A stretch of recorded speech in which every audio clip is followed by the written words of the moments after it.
Oi, gente, tudo bem? Hoje voltamos com mais um IGTV aqui no Instagram. No vídeo de hoje, assim, se você tem um mínimo de entendimento sobre o que está rolando no mundo, e principalmente no Brasil agora, e se você tem um mínimo de compreensão sobre realidade social no nosso país, você vai entender sobre o que eu tô falando e vai entender a minha indignação ao comentar sobre isso com vocês. Vim falar sobre o Enem 2020, sim, foi uma coisa que vocês me pediram muito, mas mesmo que ninguém tivesse me pedido, eu sinto que eu tenho uma responsabilidade com vocês. Eu tenho um dever a cumprir com vocês, como estudante, como brasileira, como influenciadora. Eu sempre falei de educação aqui no meu Instagram, sempre falei sobre vestibular, sempre falei sobre dicas de estudo, dicas para prova, dicas para o Enem. Eu tenho os meus vídeos gravados do ano passado sobre o Enem, sempre dei dicas nesse campo aqui para vocês, e eu sei que muitos dos meus seguidores hoje, a galera que me acompanha, tá em época de vestibular, pretendia prestar a prova esse ano, tá em época de ensino médio, tá desesperada.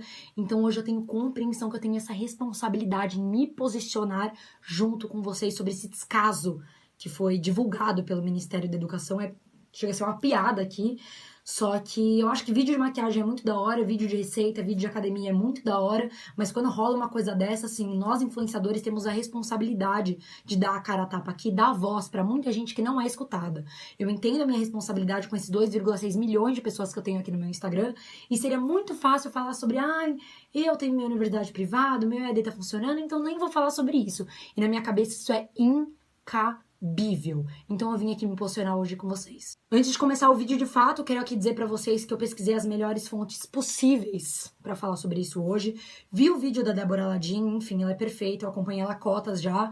E, cara, com certeza, assim, ela tem muito mais propriedade pra falar que eu em alguns momentos. Ela trabalha com educação, então eu recomendo muito que vocês vão lá assistir o vídeo dela. Não é de hoje que o nosso ministro da Educação, Abraham Weintraub, mostra algum tipo de incompetência perante o ministério que ele foi designado a cuidar do nosso país, né? Tem a história, ano passado, dos 30% que ele queria cortar das universidades, dos institutos federais, porque ele considerava que rolava balbúrdia, assim. Eu acho que o salário de ministro da Educação desse cara impede ele de enxergar outras realidades para além dele. Eu acho que ele esqueceu, eu acho que ele nunca ouviu, ele que trabalha com política, que nós somos o 7º país mais desigual do mundo, segundo o Programa das Nações Unidas para o Desenvolvimento. Por aqui, 13,5 milhões de pessoas vivem em extrema pobreza. Isso significa que elas vivem com até R$ 145 por mês. Já que o ministério dele gosta de falar estude como der, vim aqui falar pra vocês, eu pesquisei uma matéria da Abril do ano de 2017. O plano mais barato de internet naquela época, naquele ano, 3 anos atrás,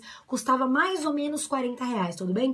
Agora a gente pega uma pessoa que vive com até R$ 145, tá falando que em números arredondados é para ela gastar 30% do que ela ganha por mês em internet. Mas assim, tudo bem, você tem internet, mas aí você não tem aparelho nenhum, né? Até porque você ganha até R$ 145 por mês. 30% da população brasileira não tem acesso à internet. Vocês têm noção que isso é mais do que 60 milhões de pessoas? Em entrevista para a Jovem Pan em abril agora, mês passado, Abraham Weintraub disse que o objetivo do Enem é selecionar as pessoas mais qualificadas e mais inteligentes.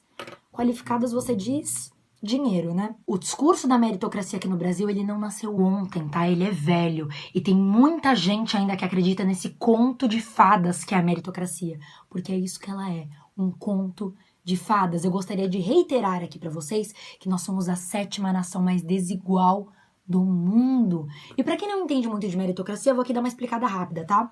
Pega uma arena, você vai dividir as pessoas em 2 grupos porque elas vão competir entre elas, beleza? Pra um grupo você vai dar AK-47, metralhadora, todo tipo de proteção para uma batalha. E para o outro grupo de pessoas, você vai dar aquelas faquinhas de cortar carne no prato, na cozinha, cortar legume no máximo, entendeu? Aí você botou esses 2 grupos para competir. No final, quem ganhou? Faz essa reflexão. Você acha que você deu as mesmas condições para essas pessoas batalharem? É óbvio que um grupo ia ganhar. E esse grupo que ganhou, é porque eles eram mais inteligentes? É porque eles eram mais qualificados para responder aquela prova? Não, é porque eles tinham mais recursos para ganhar aquilo. E sabe o que ele ainda falou para completar naquela entrevista da Jovem Pan? Ele vira e fala assim, o adiamento do Enem frustraria os alunos. Abraham Weintraub, deixa eu falar uma coisa aqui pra você. Sabe o que frustra um aluno? É você querer fazer aquela prova. É você querer passar numa universidade, porque às vezes é a sua única chance de passar e fazer uma universidade. E você não ter condições, você não saber por onde começar, você não saber como fazer isso, você não ter recursos para estudar. Isso frustra um aluno. Abraham Weintraub não desconsiderou só o ponto da desigualdade social no nosso país, ele desconsiderou o psicológico dos alunos. O senhor é graduado pela USP, a universidade aqui de São Paulo. Imagino eu que tenha feito a FUVEST para entrar na universidade. O senhor lembra da sensação que teve quando sentou na carteira para fazer a FUVEST? Ou quanto tempo o senhor levou e o tanto de recurso que você teve que ter para passar nessa universidade, para fazer aquela prova e obter uma boa nota? E o que está rolando hoje com o Ministério da Educação nada mais, nada menos é do que um reflexo do governo que a gente vive, que dá abertura para coisas desse tipo, que já mostrou que não liga para a população brasileira. Uma hora é um Idaí para 5.000 mortos. Outra hora é um estude como puder para 13,5 milhões de pessoas em extrema pobreza.